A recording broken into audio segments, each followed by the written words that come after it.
Bill Gross made recent comments that his generation of investors, yourselves included, owed a deal of their success to timing. Do you agree with Bill's comment? And do you think a similar opportunity will provide itself to today's investors? Thank you. Yeah, there's no question that being born in the United States was a huge, huge, huge advantage to me. And as I've pointed out in a recent article, being born male was a big advantage. I would not have had the same opportunities in the investment or in business world remotely that I've had if I'd been a female born in 1930. And the timing could have been a little better.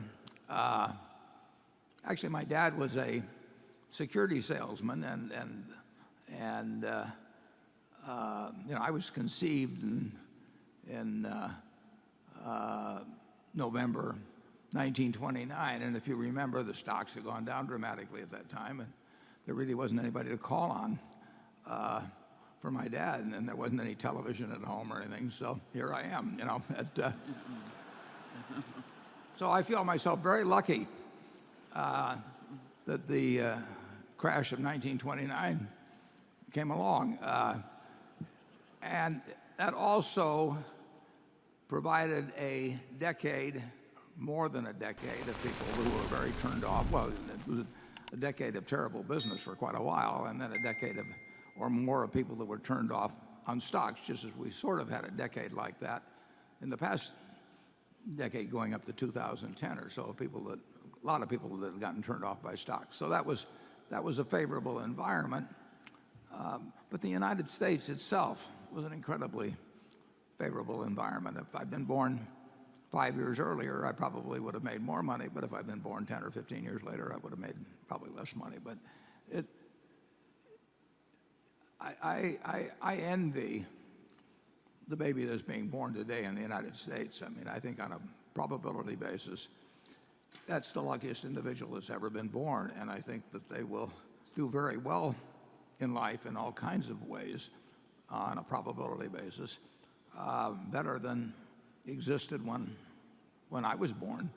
And I think they'll have opportunities to do very well in the investment field. It may not be as good a field as it was for me starting in 51 or thereabouts, but it will be a very good field to operate in. The person that has a passion for investing, born today, coming of age 20 years from now, is likely, in my view, to do very well and to live far better than we live today, just as we live far better than John D. Rockefeller lived many years ago. Charlie?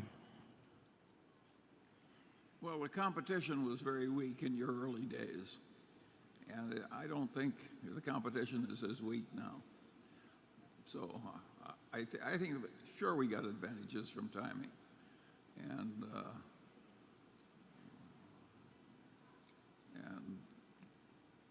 but I don't think that means there's nothing to be done ahead. But Charlie, in 2008 and 9, there were all kinds of high IQ, highly experienced investment professionals. I mean, thousands and thousands and thousands of them. And you invested at the Daily Journal company in some equities at X that are worth what, 3X or 4X now or something like that? That's right.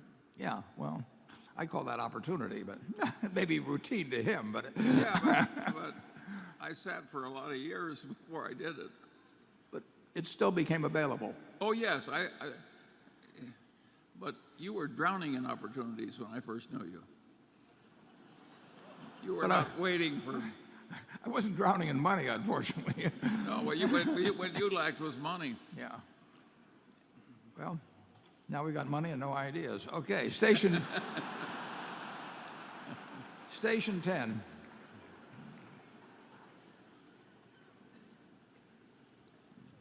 Station 10? Do we have a station 10? Let's take a look. Should be right over there.